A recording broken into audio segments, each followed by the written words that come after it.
Pandhita kang kinarya wangsit pindha kombang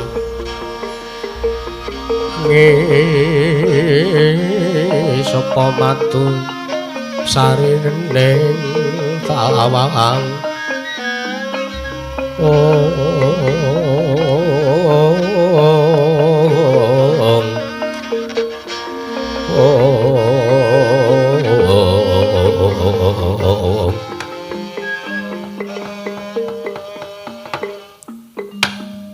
Mastro Masidam saring bawana langgeng nuwun sewu sinuwun mboten pangling menika rawuhipun sinuwun Prabu Ndarawati kaliyan ingkang rayipun Dewi Lara Ireng kaliyan sinuwun Prabu Baladewa sinuwun jagat pangestu kala wayah para jagat inggih penemban kula nuwun sewu Bapak penemban mesti kemawon damel kejot manah paduka Bapa Kapi Jembawan estunipun namung netepi dhateng dawuhing para Jawata ingkang rikala semanten sampun kula tambi inggih menika magepokan kalian kawontenan wonten ing Astana Gadamadana ingkang sakmangke badhe dados papan tumedhaing kanugrahan ingkang winastan Wahyu Purba sejati inggih sinuwun pramila ingkang saking menika tumenten kula kawan Koko Prabu ing Mandura sowan wonten ing ngersanipun Bapa Kapi Jembawan ingkang wigatos nyuwun dipalilah paduka Bapa Kapi Jembawan keparenga suka lilaning penggalih ing sakmangke keparenga ingkang putra manjing teleng ing Astana Gadamadana karon kula nuwun sewu anggen kula kepengin sanget neter dhateng katrimanipun ingkang putra Ndarawati saged ing sakmangke kula pikantuk inggih kanugrahan peranganipun Wahyu Purba sejati Bapa Penemban sarate pandam sumula madangi jroning pasarean ngenani wadana lir katon kang remu-remu kalingan ngangrangan sang tiah manahan kung sumungkam kuling sang kakong mangrempo babo eman biraten te bronto ayawa sungkawa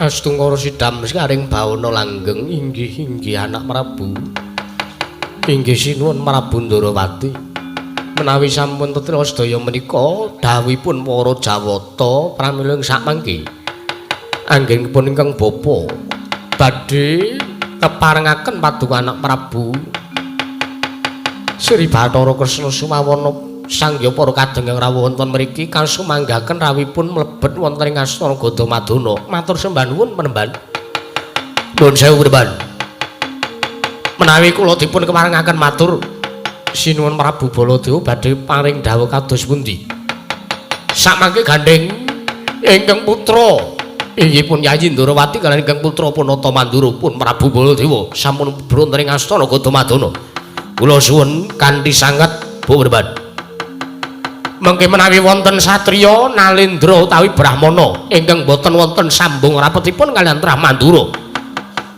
utawi sanes turasing Mandura sampun ngantos dipun parengaken mlebet wonten Astana Gadamadana mekaten sinuwun nggih menawi ngaten kula namung sendika dawuh paduka sinuwun Prabu Baladewa Koko Prabu piye Kresna yen menawi ngaten monggo kula dherekaken mlebet wonten Astana Gadamadana anak Prabu sakaronipun monggo kula sumanggaken nggih Sapandem sun tumiling angolake Puspeta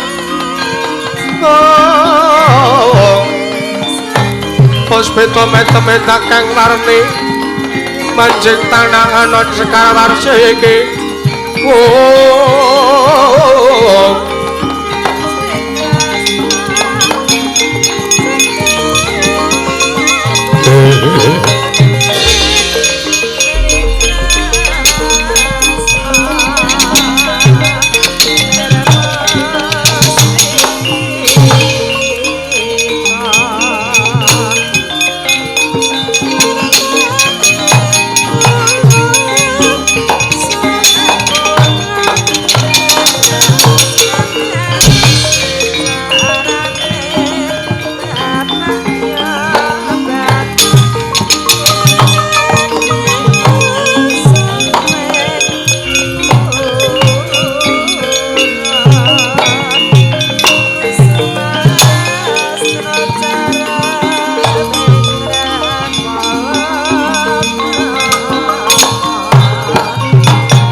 boten pangling rawuhipun Raden Permadi. Jembawan iya kalian Kakang Semar. Heeh. Piye, Wan? Jembawan? Suwe ra pethuk kowe nyelot enom wae.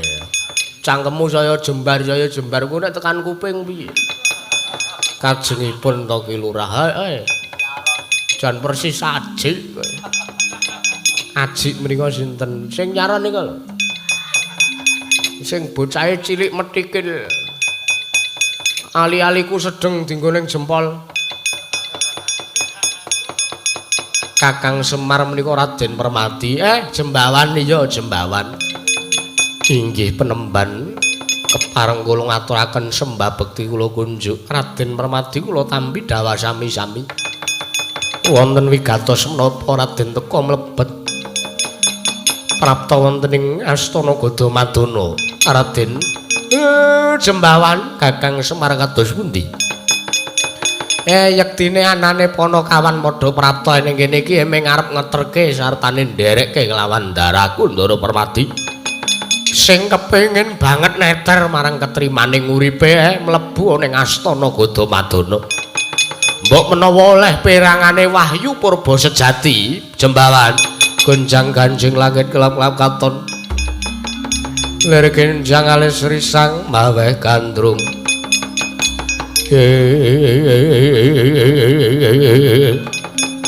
Nuwun sewu Kakang Semar. Menawi jengandika Kakang Nayantaka badhe nderekaken kalian pun Raden Permadi ingkang badhe mlebet wonten ing Astana Gadamadana. Kala wau kula sampun pikantuk dawuhipun sinuwun Prabu Baladewa Mandura. Sinuwun Mandura dawuh piye? Sok sinten ingkang badhe mlebet wonten ing Astana Gadamadana duka menika satriya Nalindra utawi Brahmana. Menawi mboten wonten sambung darahipun, mboten wonten sambung rapetipun kalian turas negaring Mandura utawi ingkang badhe mlebet menika sanes turasipun negaring Mandura pramila mboten dipun keparengaken mlebet. Pramila paripaksa kula nuwun sewu.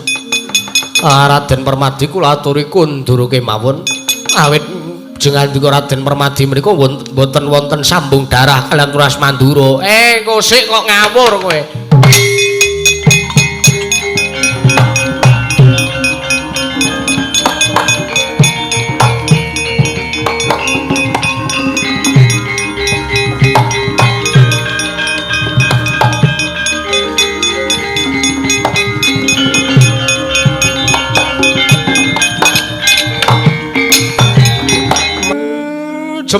Jembawan Kakang Semar kados pundi Kakang? Kowe iki pendhita bodho. Wis tuwek umurmu ning isih kaya bayi nalar pikirmu. Aku tak takon karo kowe. Ndara Permadi iki anake sapa? Iye. Raden Permadi menika atmajanipun Dewi Kunthi. Dewi Kunthi iki sapa? Kowe ngerti apa gak? Dewi Kunthi kuwi adine utawa rayine dalem ngersa ing Mandura ya kuwi sinuwun Prabu Basudewa. Dewi Kunthi kuwi adine Prabu Basudewa. Iki ra isih keponakane Prabu Basudewa. Lah kok kowe menging-menging delangap ucapmu menging-menging ndaraku mlebu ndara pun mlebet mawon trabas mawon ndara.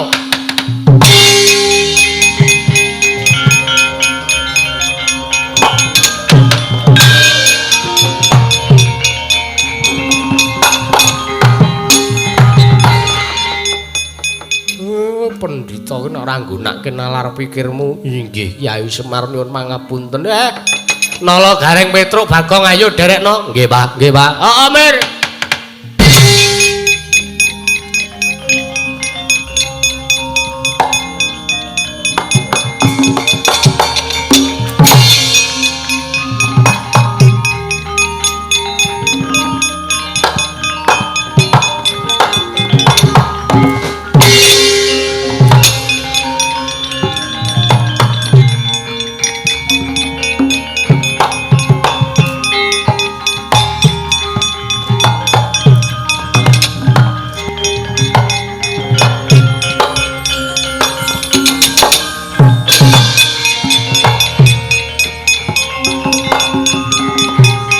Kakang Semar. Nggih sabar.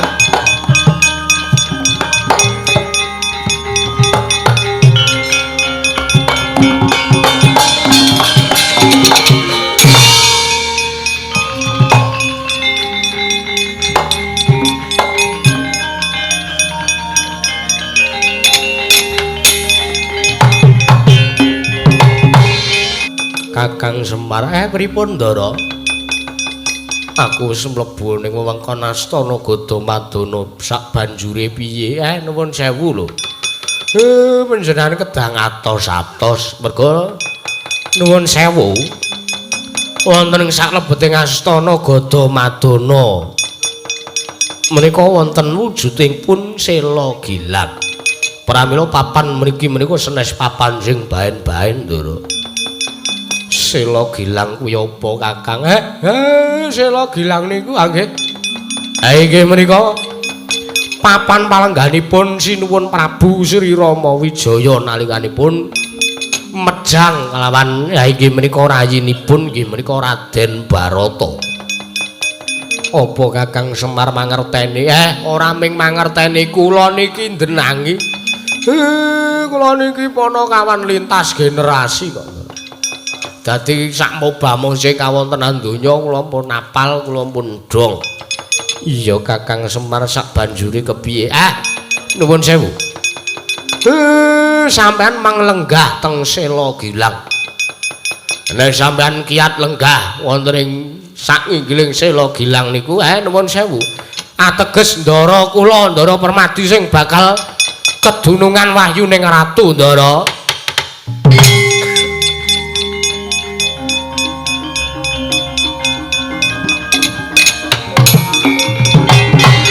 Yen mangkono aku bakal budal tumuju lungguh ning Sela Gilang Kakang. Nggih ning nuwun sewu. Gandeng mriku mpun enten rombongane Sinuwun Prabu Ndarawati kalih Sinuwun Prabu Baladewa sampun ngantos sak mangke kawanguran. Sampeyan manglenggah teng Sela Gilang ning mang watak Manglemunan Ndara.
Kornito kakire kiyere harap bumi prekambita sato lama ngamba hutan tersawur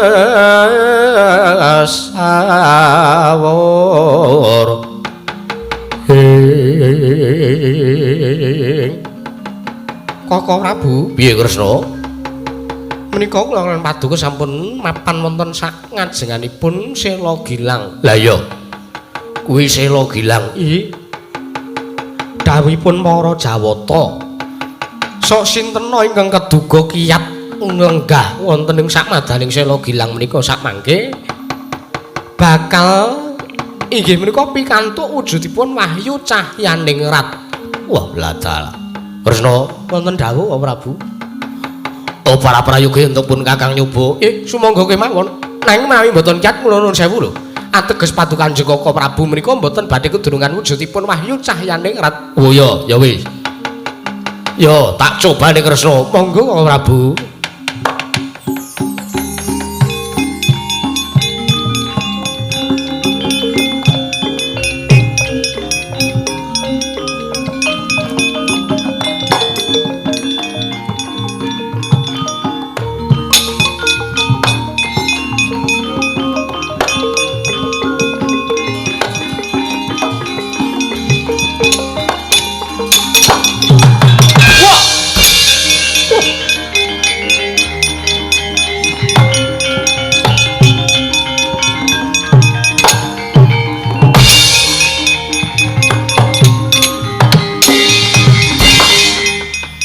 Edan Kresna lah kok ana daya sing sajak njungkengke lan pun kakang nalikanipun kakang arep lungguh ning Sela Gilang. Koko Prabu menawi mekaten paduka menika mboten badhe kiyat kedurungan wujudipun wahyu cahyaning rat.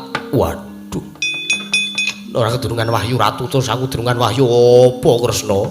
Tasih wonten inggih menika reksakaning rat. Wahyu Patih. Inggih. Oh ya wis, aku durungan kuwi ra apa-apa. Sing penting aja kedurungan apa mau sing ora kena rabi.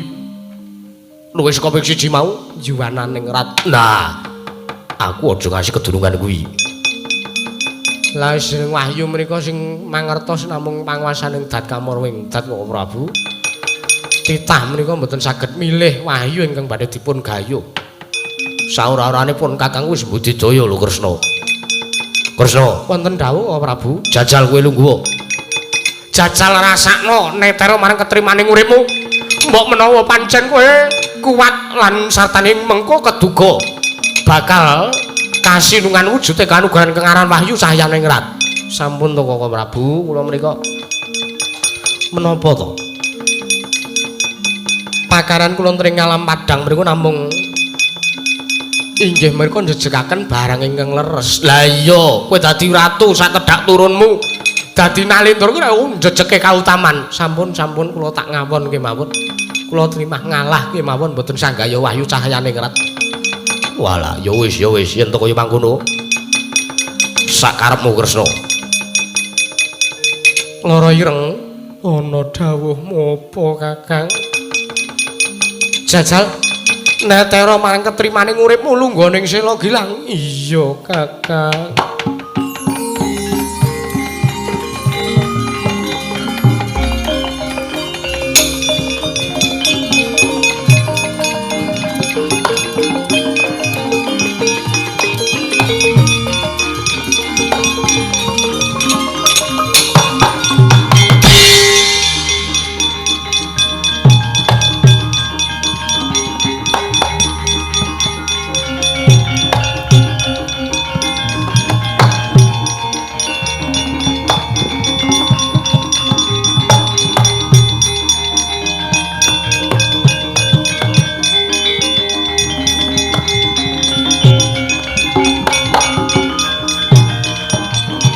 Edan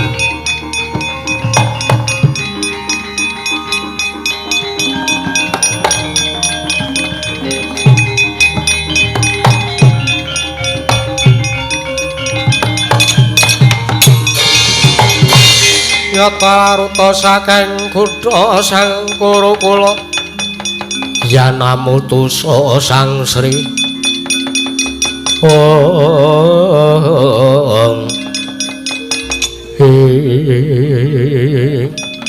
Lah Koko Prabu, piye Kresna? Mboten nginten babar pisan teka Sembadra kiyat lenggah ning Sela Gilang. Walah edan. Lah kok dadi ora pati nduga ana ning atase wong wadon teka kuwat lungguh. Ana samadaning Sela Gilang. Inggih Koko Prabu. Lah iya. Sembadra kepiye rasane? Kepenak Kakang, aku lungguh ning Sela Gilang kok kepenak. beda karo Kakang Prabu Kakrasana mau. Lungguh ning sela gilang kok kejengkang-jengkang. Ora ngece lho kowe. Wong nyatane aku ora bakal kedurungan wayu cahyane ngrat kok terus ngece kakangne kaya ngono kuwi. Ora Kakang, ora ngece. Piye rasane Sembadra? Penak kaya ana sing ngrangkul. Lho. Watu kok iso ngrangkul kuwi piye Kresna? Ambok bilih sampun dados wahyunipun kagem Sembadra. Ayo. Kaya ana sing ngrangkul Sembadra. Iya Kakang, anget-anget Kakang. Ya mung iki kok aku lungguh sak ngisore pupuku kok ana sing mbrenjol iki apa Kakang? Wela krikil mbok menawa. Dudu krikil kok gedhi. Wela. Pun sampun dados kanugrahanipun Wara Sembadra Kakang Prabu. Lah ya Kresna.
Wonten dawuh Kakang Prabu. Iki mau kok udan kemrusak. Ing Astana Gadamadana iki mau dayane ngopo? Kakang Prabu, piye? Wahyu sampun manjing wonten raganipun Paduka Kanjeng Kakang Prabu. Walah taala, aku entuk apa Kresna? Aku entuk apa? Aku entuk apa Gage? Matura. Sembadra wis genah entuk wahyu baboning ratu. Inggih. Kowe entuk apa Kresna? Kowe entuk apa? Ingkang rayipun Nata Ndrawati pikantuk reksakaning rat utawi Wahyu Pate. Wah, Wahyu Pate. Inggih. Nek ngono aku entuk cahyaning rat iki. Sanes Kakang Prabu. Lho entuk apa aku? Paduka Kanjeng Kakang Prabu pikantuk yuwananing rat. Yuwananing rat kuwi Wahyu Wadat teges Paduka Kanjeng Kakang Prabu mboten saged palakrama langkung saking setunggal. Aduh. Piye iki kaya ngene iki? Sampun to Kakang Prabu. Wah, kecewa aku Kresna, kecewa. Mboten kuciwa menika mboten wonten ginanipun. Wahyu menika sampun Gusti ingkang dunungaken. Wahyu menika ingkang marani, ingkang mrepeki manjing ngemong wonten jiwa raganipun Paduka Kanjeng Kakang Prabu mboten kenging kados mekaten niku. Ora entuk rabi saka wing siji tak jajan wae ngono piye. Mboten angsal Kakang Prabu, mboten mareng. Menika tumindang mboten prayogi. Sampun Kakang Prabu. Piye Kresna? Kula kinten Paduka Kanjeng Kakang Prabu saged nglenggono. Dumateng kawontenan mriku, ya wis ora apa-apa tak tampa. Sak rupa-rupane wahyu tak tampa Kresna. Nggih. Nanging semanten Kakang Prabu. Piye? Awi kula kanthi kesah rumiyin saking mriki. Lho, lha apa? Mangkiren to? Medal saking Astana Gadamadana. Ayo.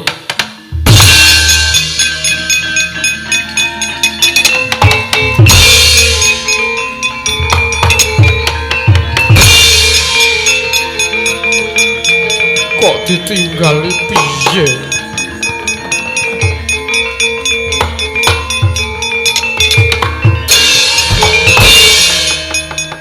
Sejati kang pranyata nenggih Sang Dyayu Wara Sembadra. Nalika semanten pinangku dening Sang Raden Permadi ingkang mawi aji panglimunan mila mboten mokal menawi datan kasanitra. Dangu sang jaring dangu kaprawasa ing nepsu wekasan udar kang aji panglimunan.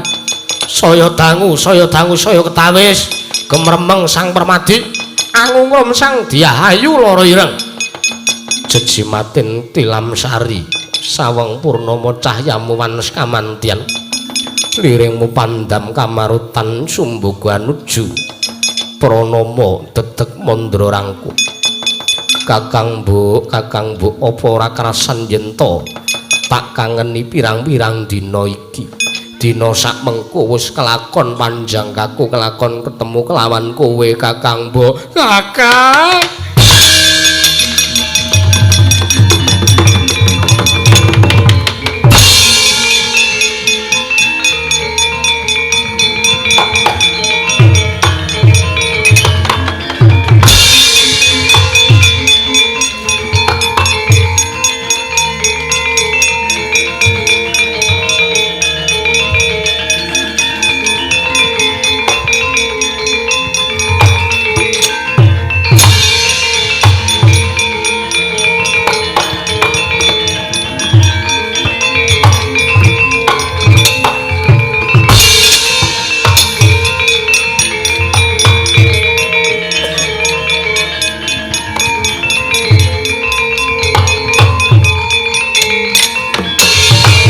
siang pantara ratri among cipta pukulun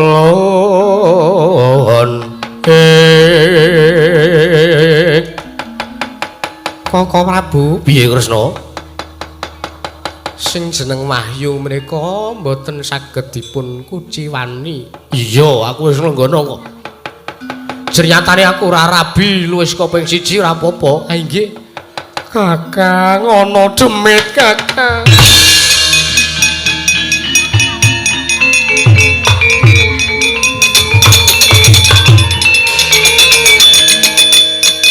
Gunjang Kanjeng langit kelap-kelap katon lir kenjang alis risang maweh gandrung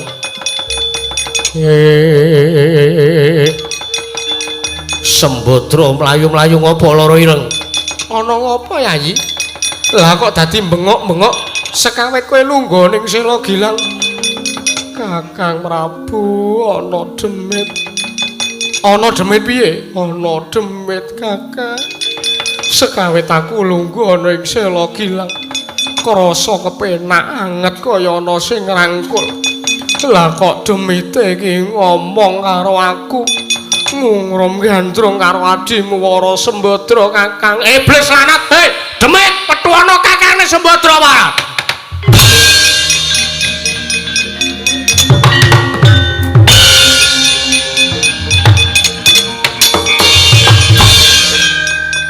Sembadra ana dawuh mopo sesuk nek carane kaya ngene iki aku moh carane kaya ngene piye ngejak sesek kok malah ndradung tumbleng iki sing ngakon sapa wong tokormu ya ora genah tokor-tokor senengane ora kengko nek nganti demite dipulasara karo Koko Prabu piye mbok ben dipulasara mbok ya ben wong wis medeni karo Wara Sembadra kok nek demite dipulasara karo Koko Prabu nek demite mati kowe ora getun ora ora getun gak oke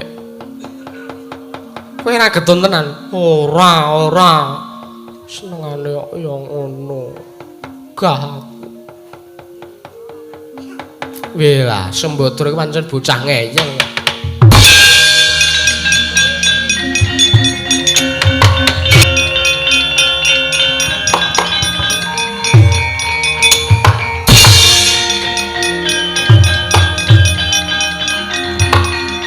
iki demite menungso ra tatanan ke nganggu adikku Wara Sembadra syarat hei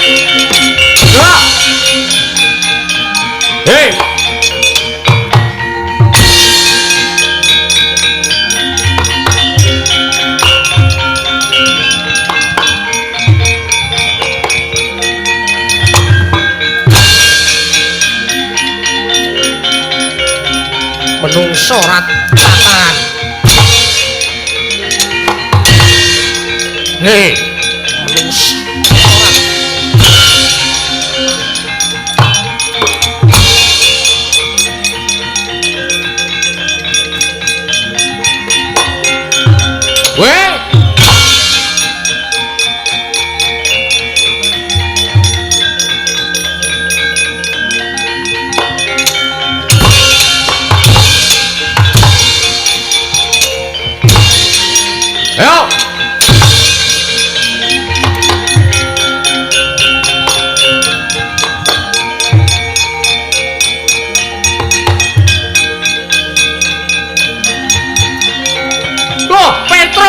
Petro.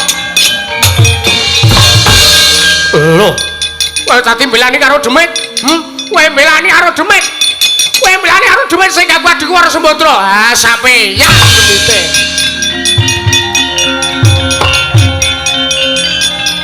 Tro ra kemanen, Ra.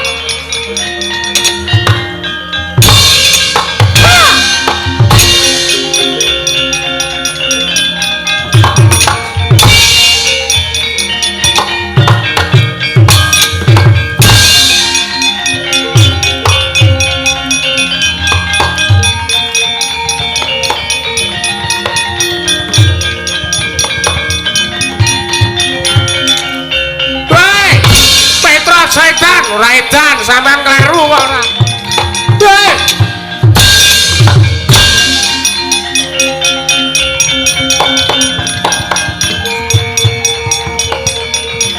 Koko Prabu sampun. Hei. Petro wis.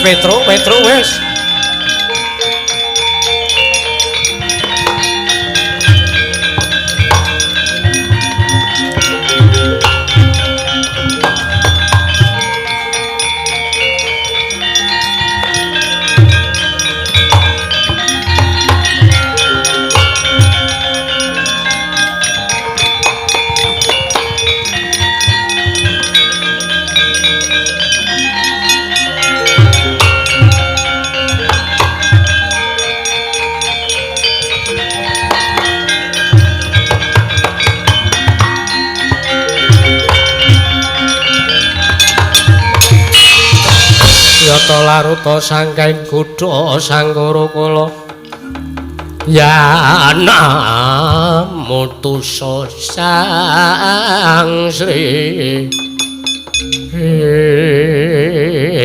lho Yayi Permadi to iki Yayi Permadi to iki Koko Prabu nggih sampean iki payah ora kuwi Demit Petro, Demit apa mbok disawang. Ngajar wong tanpa pandang bulu ra.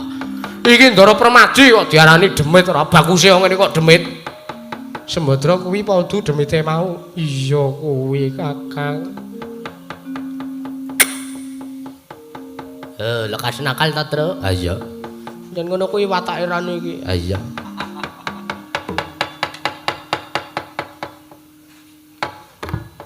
Ya ora nyekuti janggut, Mas. Iki padha Demite Sembadra. Iya kuwi Kakang. Welah, apik iki. Apik piye? Aku wedi kok. Diarani apik. Mula ta mau Koko Prabu. Aku nyengeni karo kowe iki mergo nek ngasi Demite engko mati kowe mesti getun. Rak. Aku ora getun. Ya ora usah mecucu ngono kuwi lambene kok. Kaya via ya, Tru. Ha iya. Ya apik iki to, Gong. Apa? Heeh. Wong isih ning latare cangkeme wis tekan kamar mandi kok. Adoh banget kok. Adoh. Koko Prabu kula nyuwun pangapunten. Namung neter dhateng ketrimaning gesangipun. Ingkang inggih menika gesangipun ingkang rayipun Permadi. Iya Permadi ora dadi ngopo? Inggih Koko Prabu. Gonjang kancing langit kelap-kelap katon. Lir genjang alis risang mawe kandrung. Walah dalane ning kene bula titisaning Rekyan Warasinta. Ora pangling mapan ning anggane Warasembadra ya. Tak saut takone negaraku warat.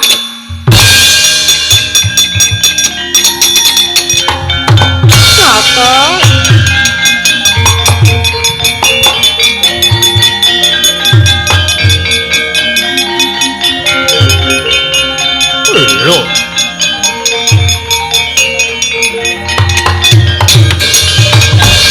Koko Prabu niku kados pundi? Welah Permadi iki piye Permadi? Wah, lagi wae entuk wahyu mah wis disaut gendruwo kae mah. Piye iki Gong kaya ngene kanane iki Gong? Ambo kowe sinuwun Baladewa. Wah. Kresna, wonten dawuh.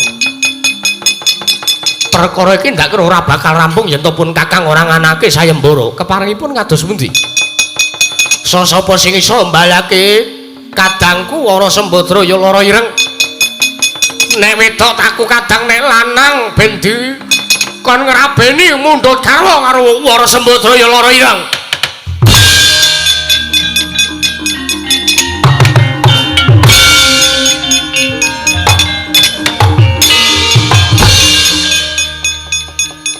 Oh, lah pancen ana maksud kok Kresna. Inggih. Pramila kula ngandhi Kakang Prabu medal saking Astana Gadamadana menika. Awit ingkang rayi sampun mangertos bilih Arjuna menika sampun lenggantring sela gilang. Kanthi watak panglimunan. Nek ngono sing nyogok mau ki Arjuna to. Nganti linu-linu. Dipun menapakaken Kakang Prabu. Ngerti loro? Inggih. Loro ki digathuk dadeke siji diremet. Wah. Loro tenan Kresna. Sampun to mriku dipun awat-awati. Ayo Kresna.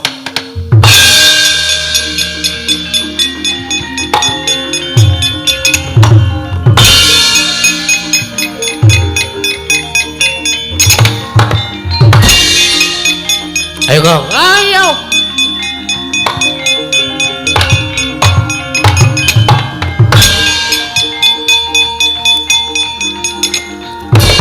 Wah.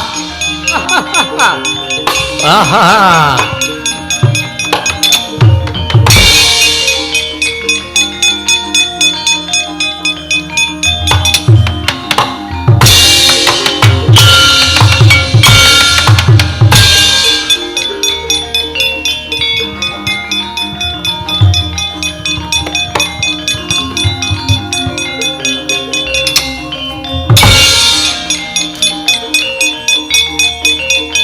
Oh, oh, oh.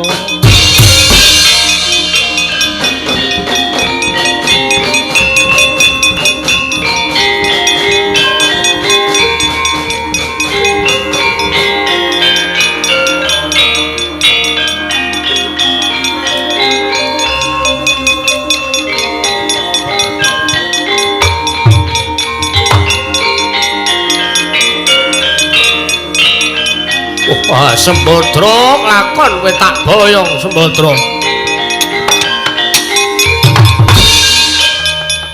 Walah dalah garwaning pun Kakang Yayi Wara Sembadra.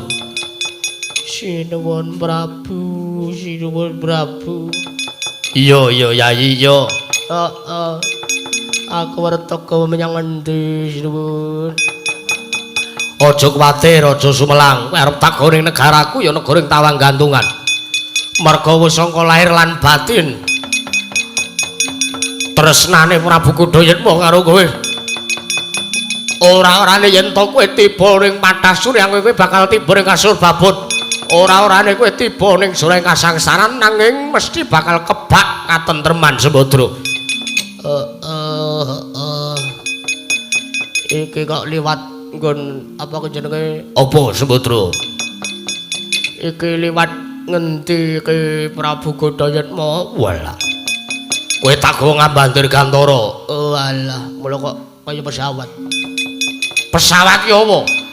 Pesawat ki anu matar mabur. Kalau sinuwun. Kowe ndek penjalu apa? Nggonku mlaku tumuju ning negara Tawang Gantungan kowe ndek penjalu apa Sembadra? Aku ora njaluk rena-rena.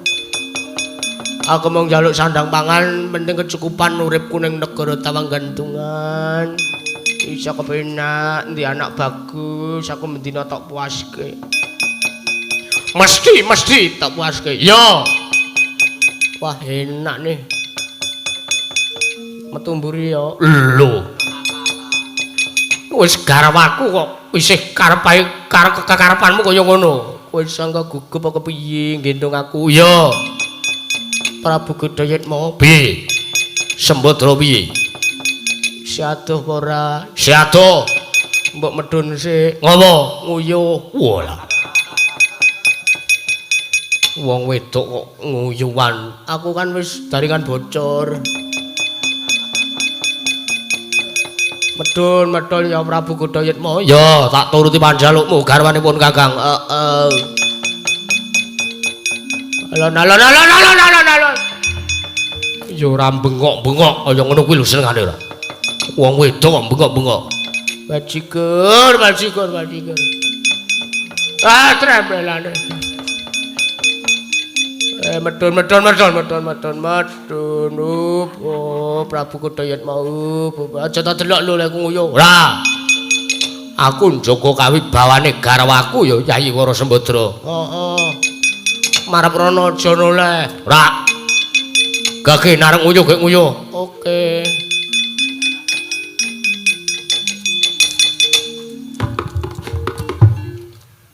Prabu Kudayatma. Piye? Wis lho. Ora ana suarane. Ora ono. Biasane nek prawan kuwi suarane. Ya ya. Ora ki meng mak piyoh. Wis nolea nek arep ngerti karo aku. Wah, lah dalak garwanipun Kakang. Sembadra ora ngira babar pisan aku iso sak pecakong karo lho celeng.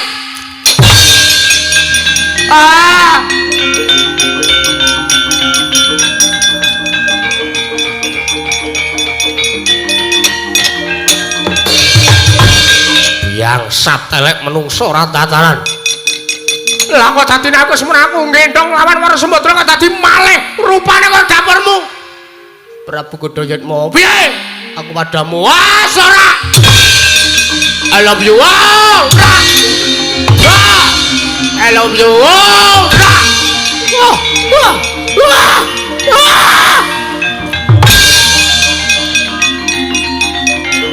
Menungso ora tatanan.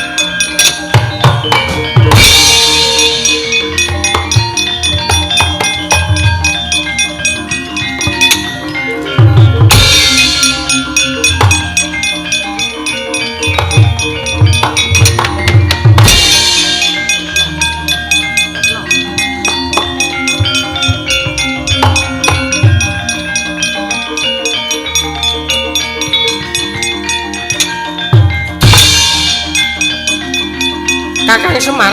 Nggih, sabar.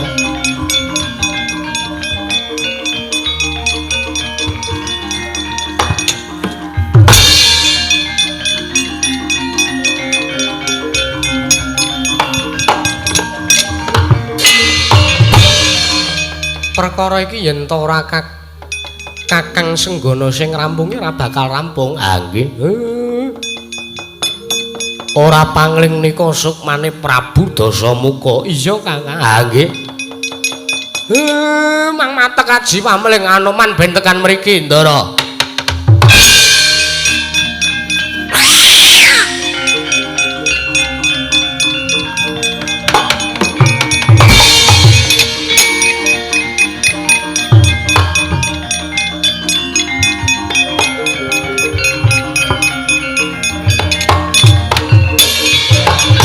Sikra tetel gayo angkasa sira risang Ramandaya pati.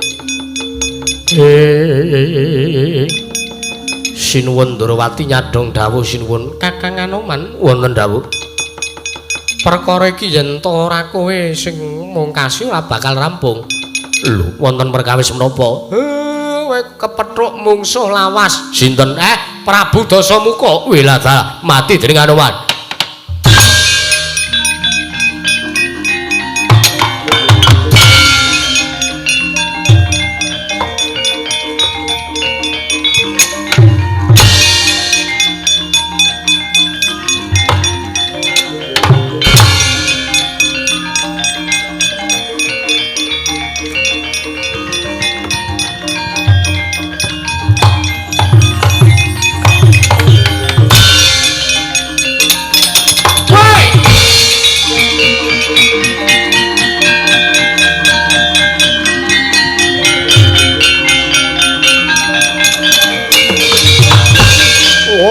Lah dalah ketemu munyuk tuwek, ketemu mungsuh lawas. Ayo Prabu Dasamuka. kowe ora gelem bali ing papan panggonanmu wak timbles gunung ben mati ben akeh kowe. Oh, yo tak bali aku.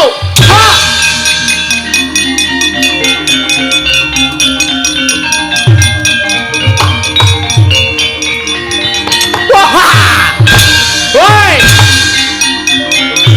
Wah.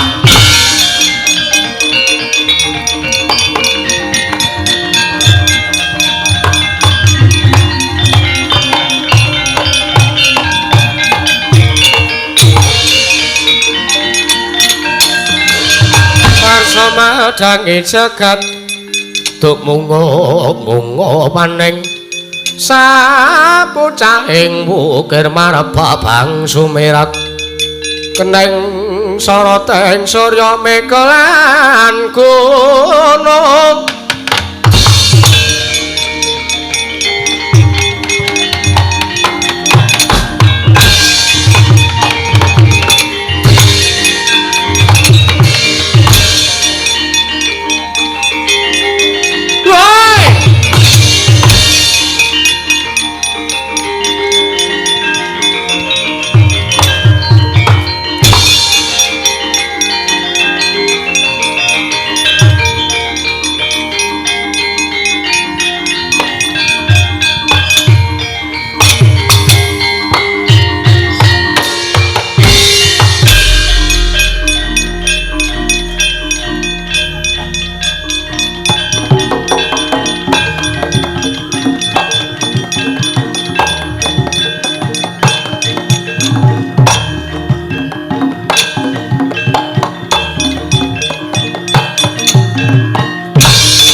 Purna katining carita jeneng selawatur kalen sesonderan Apurenta menawi wonten lepat nyuwun ngapura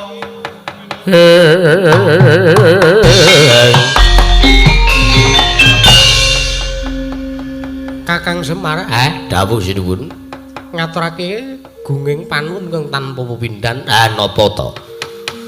Sedaya niku kang baken pun kelampah niku pun remen atine Semar Badranaya. Iya Kakang, nggih. Ndara kula Ndara Permadi pun pikantuk wahyu cahyaning rat wahyuning ratu. Iya. Ndara Sembadra pun pikantuk inggih menika wujudipun wahyu wimbaning rat baboning ratu. Iya Kakang. Sampeyan pikantuk reksakaning rat wahyu patih. Sinuwun Baladewa. Pikantuk wahyu wadat. Wahyu wadat ki apa ya, Mir? Wahyu wadat kuwi nek sing kedurungan wahyu kuwi ora entuk. Rabi luwih saka ping 1. Alhamdulillah.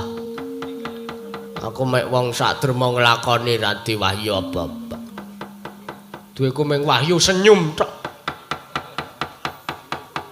Ya Mir ya. Iya Bagong. Sinuwun Ndarawati, apa Kakang? Ngaturaken gunging panuwun awit sampun kelaksanan adicara dalu niki matur sembah nuwun sanget. Sedaya lepatipun Semar sak anak-anake kula nyuwun pangapunten nggih sinuwun. Iya Kakang Semar tiba sepadha-padha. Nggih. Usara panutuping ngatur mugi-mugi sak pengker kula sak rombongan saking laladan mriki warga lan kula warga wonten ing mriki tansah pinaring karayu wilujeng kalis ning sambi kala durga mendhak kala sirna nirbaya nirwikara tinebena saking rubeda cinaketna ing kayuwanan kararjan. Iya Kakang, nggih. Nyuwun pangapunten nek kathah pamundutan sing dereng dipinangkani ngemuti wekdal. Insyaallah ngenjing kula pinangkani wonten ing tanggapan berikutnya. Wis ana penutuping ngatur. Slamet sing nanggap, slamet sing ditanggap, slamet sing nonton tanggapan, slamet sak kabeh-kabehane Ndara matur nuwun. Tole Bagong. Apa, Pak? Golekane aja lali. Oke, Bapak Semar, Semarna Purbacarita. Semar iki ya Semar wae. Semarna. Oke.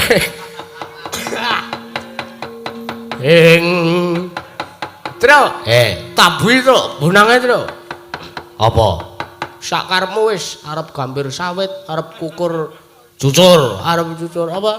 Bebas pokoke tro. Oh iya. Iki arep umpak ora? Wis ndang dole. Oke, Bapak Semar, Semarna Purbacarita. Monggo Mas. Ora laras bunange.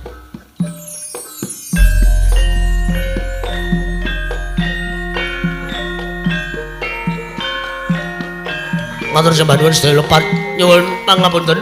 Ayo.